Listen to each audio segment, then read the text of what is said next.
సూర్యాపేట పట్టణ శివారు కుసుమవారిగూడెంలో జరిగిన హత్యకు సంబంధించి 10 మంది నిందితులను సూర్యాపేటలో అరెస్ట్ చేయడం జరిగింది. దీనికి సంబంధించి జిల్లా పోలీస్ కార్యాలయంలో ఎస్పీ నరసింహ మీడియా సమావేశాన్ని నిర్వహించి కేసు వివరాలు, అరెస్టు వివరాలు వెల్లడించారు.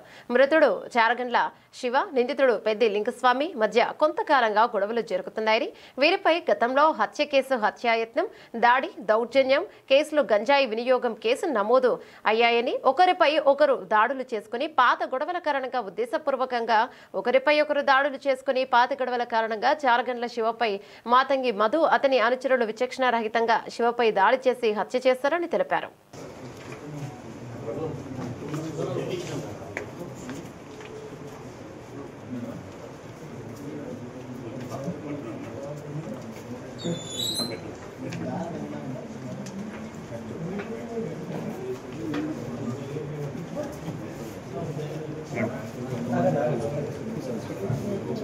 పోలీస్ స్టేషన్ పరిధిలో కుసుమవారిగూడెం వైన్ షాప్కి ఆపోజిట్ జరిగిన హోటల్లో జరిగినటువంటి మర్డర్ కేసు ఏదైతే ఉందో, ఒక రౌడీ షీటర్ని మరికొంతమంది హిస్టరీ షీటర్సు బ్రూటల్గా కత్తులతోటి, గొడ్డన్లతోటి హత్య చేసినటువంటి కేసుని పోలీసు చాలా ప్రతిష్టాత్మకంగా తీసుకోవడం జరిగింది. ఒక టీమ్గా ఏర్పడి నేరస్తులని ట్రాకింగ్ చేయడం జరిగింది. Suryapet town Indiramma colony phase 1లో నివాసం ఉంటున్నటువంటి చారగండ్ల శివ మృతుడు, ఇతనితోటి ఒకప్పుడు సహచరులుగా ఉన్నటువంటి వాళ్ళు, ఈ మృతుడు కూడా గతంలో మర్డర్ కేసులలో, వివిధ కేసులలో ఉండి హిస్టరీ షీటర్గా ఉన్నాడు. అతనికి అనుచరులుగా ఉన్నటువంటి కొంతమంది ఇతనితోటి ఎనిమిటీ పెంచుకోవడం, ఆ ఎనిమిటీలో భాగంగా పథకం ప్రకారం ఇతన్ని అంతమొందించాలని ప్లాన్ చేసుకోవడం, అతన్ని వాళ్ళ ప్లాన్ ప్రకారం ఇంటి నుంచి బయటికి రప్పియడం, ఆ రప్పించిన తర్వాత అతన్ని మూకుమ్మడిగా దాడి చేసి గొడ్డన్లు, కొడవన్లతోటి అతన్ని హతమార్చడం జరిగింది. 26/9/2025 రోజు ఎవరైతే మృతుడు చారగండ్ల శివ, ఇతను ఇందిరమ్మ కాలనీ ఫేజ్ 1కి చెందినటువంటి శివ, ఇతనికి గతంలో పెద్దింటి లింగస్వామి అని పూల సెంటర్లో ఉండేటువంటి వ్యక్తితోటి గతంలో కేసులు ఉన్నాయి.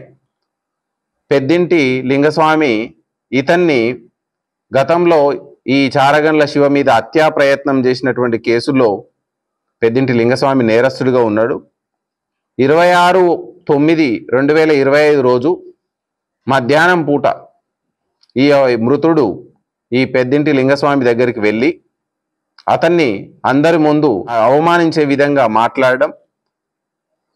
మాట్లాడడంతో అతను చాలా కక్ష పెంచుకొని ఎట్లనైనా ఈ చారగండ్ల శివని ఎలిమినేట్ చేయాలని అతనికి సహచరుడుగా ఉన్నటువంటి ఈ మధు అనేటువంటి నేరస్తుని, ఇప్పుడు ఇక్కడ ప్రొడ్యూస్ చేసినటువంటి కొంతమంది నేరస్తులతోటి ఉమ్మడిగా ప్లాన్ చేసుకొని ఆయుధాలు సమకూర్చుకొని ఈ యొక్క మృతునికి చాలా దగ్గరగా ఉండేటువంటి వాళ్ళని సమాచారం ఇచ్చే విధంగా వాళ్ళను లొంగబరుచుకొని, సో ఆ రోజు వీళ్ళ పథకం ప్రకారం ఈ మర్డర్ని ఎగ్జిక్యూట్ చేయడం జరిగింది. ఈ యొక్క మర్డర్ జరిగిన మనం విధానం చూస్తే టెక్నికల్గా మనం ఎవిడెన్స్ని కలెక్ట్ చేసినాం, సైంటిఫిక్గా ఎవిడెన్స్ కలెక్ట్ చేసినాం, మర్డర్కు ఉపయోగించిన ఆయుధాలను కలెక్ట్ చేసినాం, వాళ్ళు ఏ విధంగా పారిపోయారు, ఎట్లా ఎస్కేప్ అయ్యారు, మళ్ళీ ఏ విధంగా వాళ్ళని పట్టుకునేంత వరకు పోలీస్ ఇన్వెస్టిగేషన్లో ట్రాక్ చేయడం జరిగింది.